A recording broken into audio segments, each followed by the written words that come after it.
Page 272. There is, however, still very much more to it all. Thinking creates energy of tremendous power. Every thought sends out energetic waves of the highest intensity. That is to say, the thoughts themselves radiate as tremendous energy waves which are based on hitherto unmeasurably high frequencies. They leave the structure of their origins, speed out into the unending expanses of the universe, unhindered and unstoppable, in order to bring forth effects and conditions entirely according to their kind. According to the thought, they speed away as an invisible but gigantic might of the light or the impenetrable darkness, further charging and strengthening themselves with other thought energies of the same kind, which likewise rush through the expanses of the universe and the ether. Once they have reached their outermost range, they then search for their way back, in which case, however, their energy form changes, and indeed, into a stronger and more immense one. This, through the attraction like with a magnet. The positive, however, automatically also attracts the negative, and the negative the positive. And the final resulting energy form eventually returns as a concentrated, tremendous might, bringing annihilation or life to the sender of the thought. Thereby, in this process, however, the circumstance is to be noted that, for the human being, something very peculiar happens and requires special attention from him or her. As already mentioned, namely the law of nature of the magnetism comes into function here. A magnet has two different poles, negative and positive. Its function must also be understood if one is to work with it. The plus pole, or plus positive, can only attract negatives, whereas the minus pole, or minus negative, repels everything, if this, quote, everything, is not positive or plus. Therefore, when it has been said at an earlier place that radiated evil or negative thoughts, worries, and unsatisfaction, etc., are hurled back with a boomerang-like effect, in which case they inevitably strike the sender of the thoughts again with devastating force, which occurs in the same manner with good and positive thoughts, but only with good effects, then this is therefore to be understood rightly, and indeed as follows. According to nature, a radiated thought, whether evil, negative, good or positive, is again hurled back exactly in the manner as it has been sent out, only very tremendously strengthened and therefore changed in its energy form into a stronger form, which is then referred to as negative or positive according to its original form. It is to be noted that the powers are thus transformed in a strengthened manner, since according to nature the consciousness's need to learn always stands in the foreground in every respect. Therefore, when a boomerang-like effect is spoken of, then this is to be understood in the manner that the boomerang is hurled away and caught again after its return flight. The boomerang represents in this case as an example the thoughts, and the power of the hurling very simply the power of the thoughts, respectively, their form and the negative or positive, thus the form of the sending of the thoughts. When the boomerang returns to the thrower, he or she therefore catches the same boomerang or thoughts again which he or she has hurled away or sent out, but only very much strengthened. The power, namely, which hits the boomerang thrower, or sender of the thoughts, by the catching of the returning boomerang, or thoughts, has changed or transformed through the return flight, namely into a striking power, or reception of the thoughts. So, the substance of the boomerang, or thought, therefore remains the same, while the hurling power, or thought-sending power, is transformed into a recoil power, or thought return power. Therefore, while the hurling away of the boomerang only takes physical power, good aim and no pain, the catching of the boomerang again during the return flight thus requires great skill, courage, and the acceptance of the not to be overlooked pain during the impact of the catch, if the catch is not carried out correctly. So the hurling power therefore transforms into a striking power, whereas the boomerang itself remains unchanged in its substance. Following this nature, conditioned example, the human consciousness powers also work along the same line and according to the same principle. Therefore, if a positive thought is thus radiated, then it transforms itself in its power form and strikes the sender of the thought again in strengthened form, which is referred to as negative. So it, however, also happens with the sending of a negative thought, which then strikes the sender of the thought in strengthened form, which is referred to as positive. Although it appears to be a paradox, it is in itself not such, for the whole process is fully logical, correct, nature-conditioned, and formed according to creational regulation and creational laws. The consciousness needs the positive as well as the negative. Consequently, a way must therefore be trodden, which guarantees the positive as well as the negative. So, it is therefore compulsorily conditioned that upon sending out a negative thought, a stronger thought and power reception takes place, which consequently also likewise applies in the opposite form. Inevitably, according to the nature, therefore, the evil must be harvested for the good for the evil, as well as the negative for the positive and the positive for the negative, which must then be processed and evaluated according to its kind. The reception means new working material for the consciousness and the thoughts. Evil or negative is again transformed into the good or positive, and good again into evil, through the continuous thought work. If only good or evil were harvested for good or evil, and only negative and positive for negative and positive, then the thought material would automatically run out, and the whole think capability would suddenly lie dormant. However, in order to be able to further develop oneself in a consciousness-based manner, this form of the thought return hurl is necessary. If good or positive is sent out, evil or negative is harvested for it. This evil or negative, however, is in turn transformed through the thought work into good and positive, thus processed into the usable good, which can be utilized again.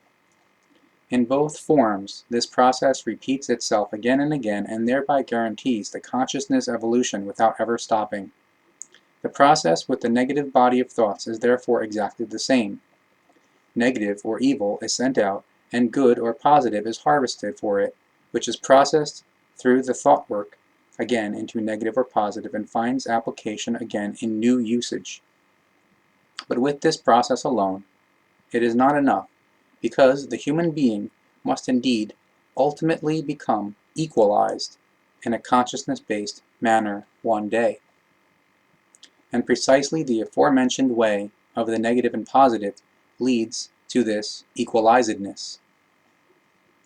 The way to this is trodden in the manner that through the processing of positive and negative, cognitions are obtained, and these settle themselves as effective knowledge in an impulse-based manner in the storage banks and in the subconsciousness, and can never be lost anymore.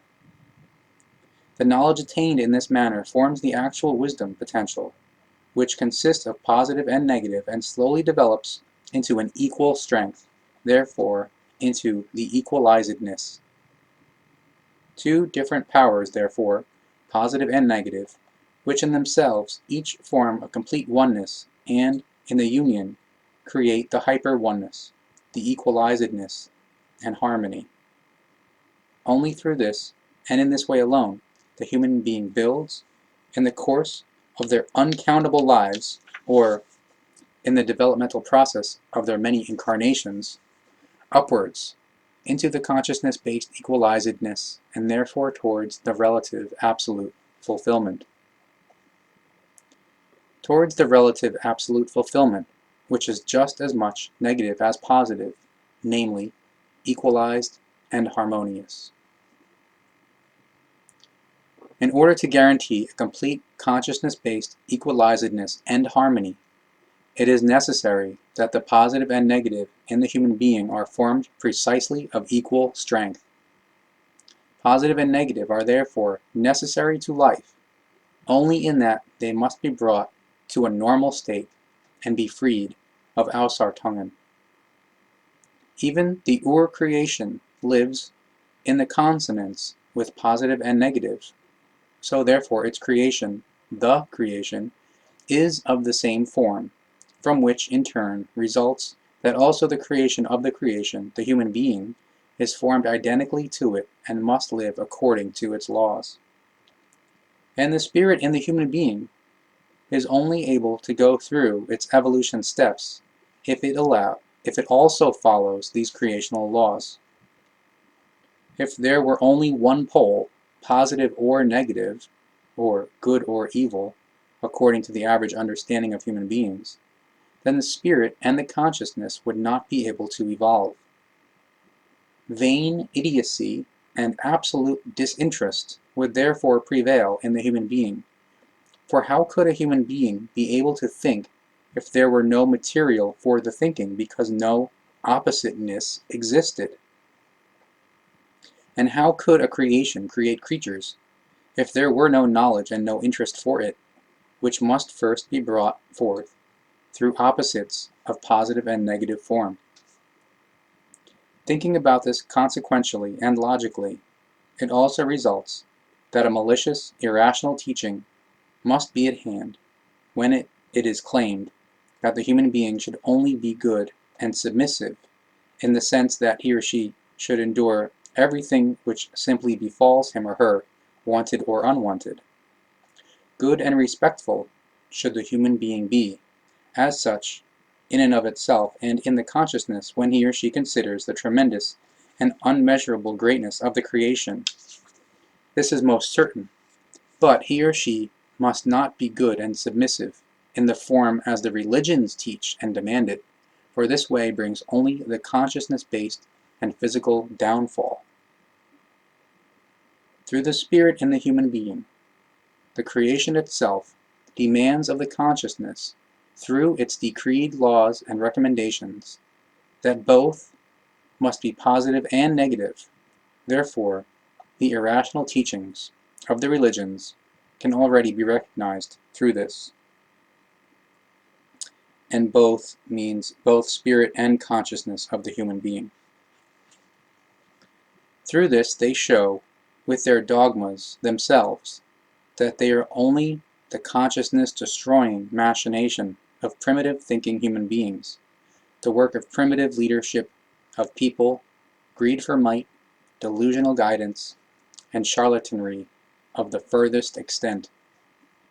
It is absolutely right that according to creationally determined laws, certain thoughts return fully identically to the sender of the thought in equal strength, thus just as they have been sent out, identical in the sense that good comes back as good and evil as evil in the original mass. This process, however, is based on other things when they were explained by the form of the boomerang, namely in purely spiritual, fine, sensitive, feeling-based, or feeling-based forms. Since the human being is unfamiliar with the truth regarding these facts, he or she consequently allows him or herself to be fooled and led into delusion. The previously explained thinking form, or boomerang explanation, is based on the factor, quote, life-based thinking, whereas the second thinking form, which is now to be described here, forms the factors of the, quote, feeling-based thinking, its feelings, and of the fine spiritual perceiving. That is to say, when the thoughts are conditioned in a feeling-based manner, then their power does not change if these thoughts are really of pure form. As an example, love and hatred apply here. When feeling-based or spiritual, fine, sensitive feeling-based love, or pure feeling-based or emotional hatred is developed, then these thereby concern spiritual, fine, sensitive feelings, emotions, or feelings which are transferred to the thinking of the human being and are thus radiated as thought powers, emotions, or spiritual, fine, sensitive feelings. Through the connection with the feelings, the feeling thoughts are formed, which, according to their kind, are able to create and to send back the corresponding form. Feeling-based sent-out thoughts of the love are therefore able to return again as love, of identical form, into the sender of the thoughts, while in the same manner with hatred, hatred can also be harvested again in the same manner. But here, it is to be considered clearly that this thinking no longer concerns the pure life-based thinking, but rather the form of the feeling thinking. Feelings, therefore, which are built up in a purely thought-based manner. Thoughts themselves can be divided only into two forms according to the human sense, positive and negative. According to human thinking forms, the negative means evil, ungood, denying, negating, doubting, etc. Whereas the positive is interpreted as good, upbuilding, affirming, and undoubting, etc.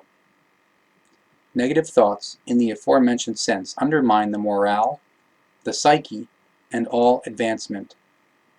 Like magnets, they attract negative human beings, who bring harm and ill will. All kinds of disharmonies and failures find entrance into the life through them.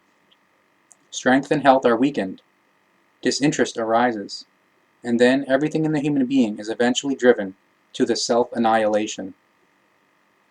Positive thoughts, however, are upbuilding, life-affirming, good, and healthy. They form and strengthen the good character, attract desired, good human beings, helpers, and real friends. Success and happiness, truth, love, and knowledge become steady, good companions. Through his or her thinking, the human being fills his or her life with light or impenetrable darkness, with misery and hardship, or with happiness and success. This is always in accordance with the nature of the thoughts, according to their kind and direction. Thus, a very distinct thinking direction and thinking form means to develop in a very distinct direction, negative or positive. Every thought attracts exactly what it sends out as power, evil or good, just like a metal magnet which attracts only magnetic metal, thus things of the same kind. When the human being turns inward to his or her thinking and its power, the most painful and self-grieving experiences become unnecessary for the life. If the human being connects him or herself to their own thoughts in a good form, then his or her power increases unmeasurably, and he or she raises far above all influences and mights of the physical and material world. External influences are able to wield might over him or her only for so long as this might is connected to them in the human thinking. Might of thoughts means tremendous richness, richness of the life. Life richness, however, does not consist, to say it straight away beforehand, in the stockpiling of material riches. There are only material values which are passing. Such riches are only sought for the sake of the possession and prosperity. Whoever indulges in them becomes a slave of his or her possessions and is possessed by them. Naked, self-serving greed for possession of riches or their acquisition inevitably attracts undesired, terrible things, sooner or later. Illnesses appear, domestic misery, unfortune, painful loss, so that a real happiness never finds entrance.